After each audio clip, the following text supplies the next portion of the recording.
Welcome to Storytime with Jeff Young. This is a story within a story called The Lord of the Trees.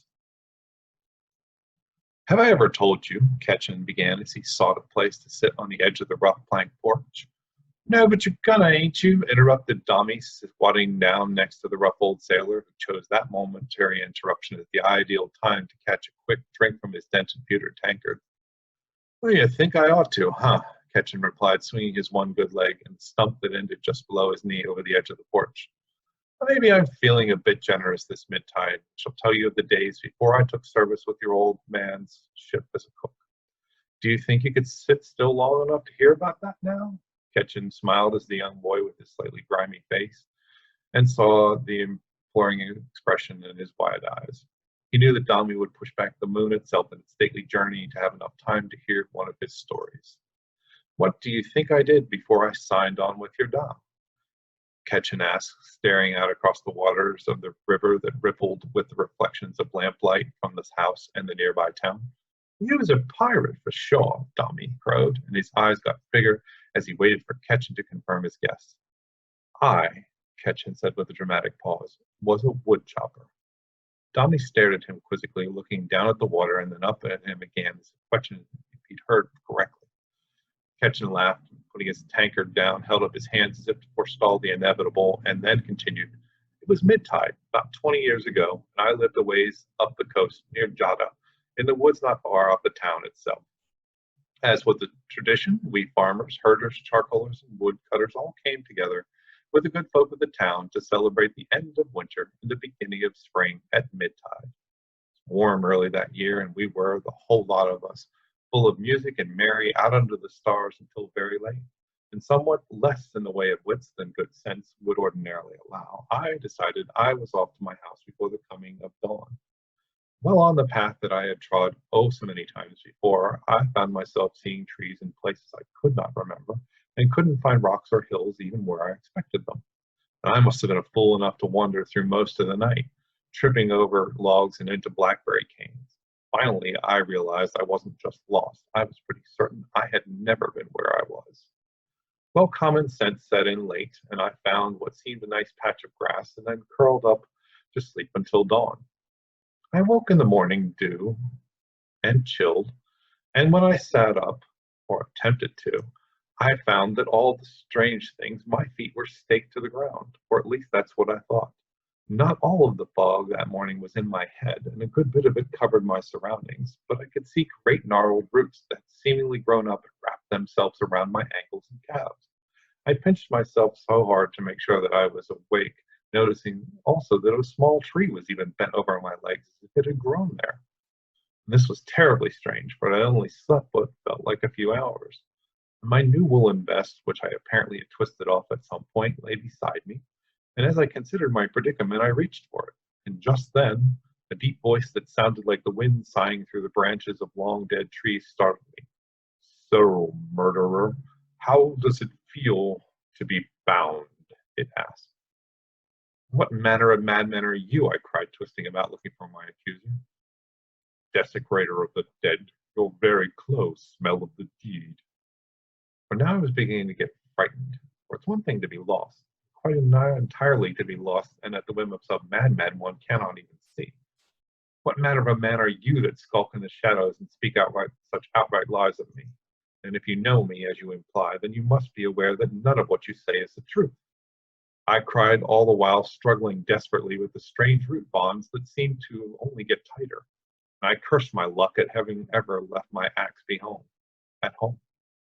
"No man accuses you, but all know here your crime," the voice replied, and a little more fog lifted so that I could see that I was in a small clearing with a pool of water at the very far side.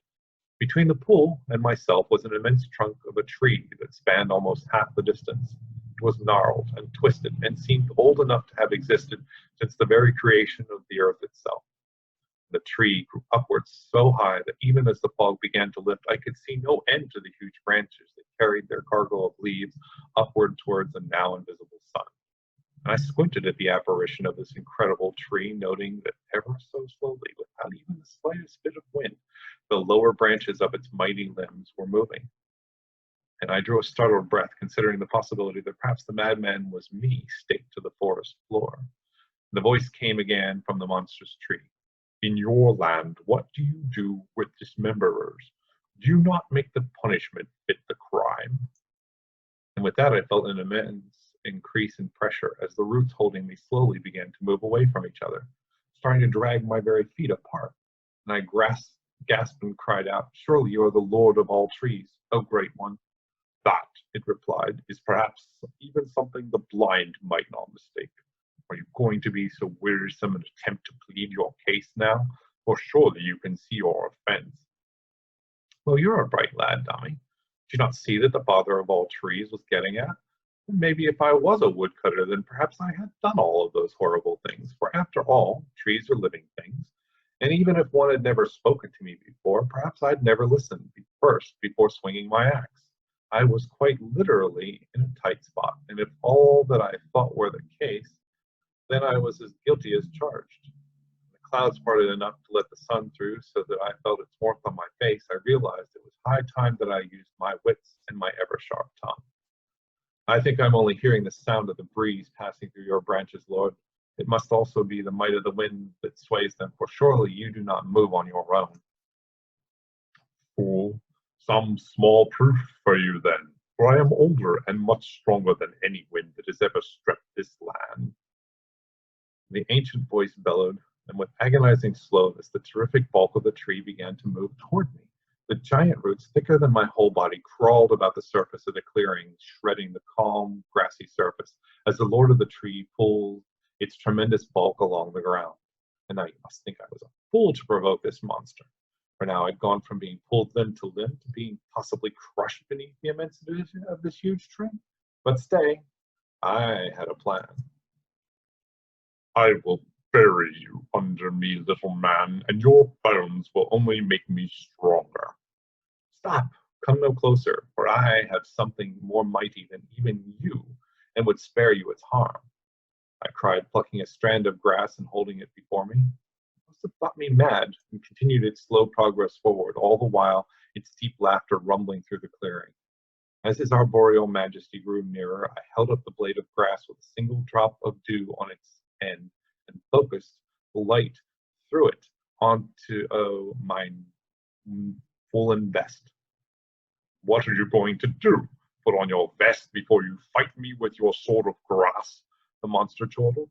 I saved my breath to gently blow on the tiny flame that had just flashed into being from the fine fibers of wool. No, from nothing but water and sunlight and wool, I have fashioned the one thing more powerful than you, I said as I waved the burning wool at the roots and sapling that bound me, and both snapped away with inhuman quickness. And then the Lord of the Trees realized what I had done. For not only had I started the fire, I had also lured it away from the water on the other side of the clearing by playing upon its vanity. Despite however quickly it was moved, it was unlikely to gain the pull before I could reach it with the fire. Are you mightier than fire that eats darkness, splits stones, and can boil water away to nothing? I asked, tottering forward towards that gnarled trunk on numb legs, the fire consuming more and more of my vest. Finally, I think the great tree panicked. In an attempt to back away quicker than it had begun, its tremendous roots split the surface of the clearing once more, and perhaps too many came up at once in ground already torn apart by its prior move.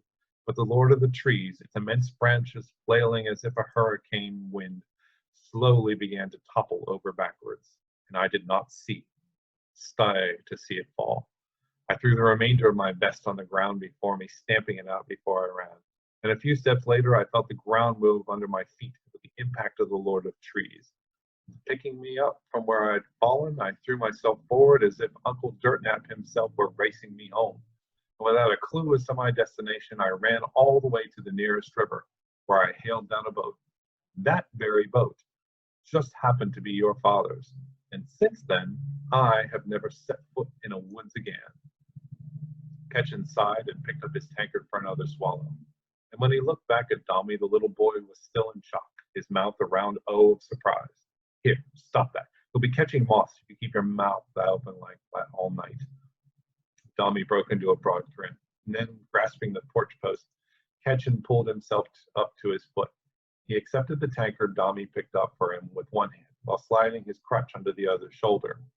Walking along the porch toward the door of the house, Domi asked, Will you tell me tomorrow how you lost the tug-of-war with the alligator over your foot? Huh, Ketchen? Aye, but that's another day. The sailor laughed as they entered into the warmth and left behind the soft sounds of midnight celebration carrying across the water. And that is The Lord of Trees. Have a good day.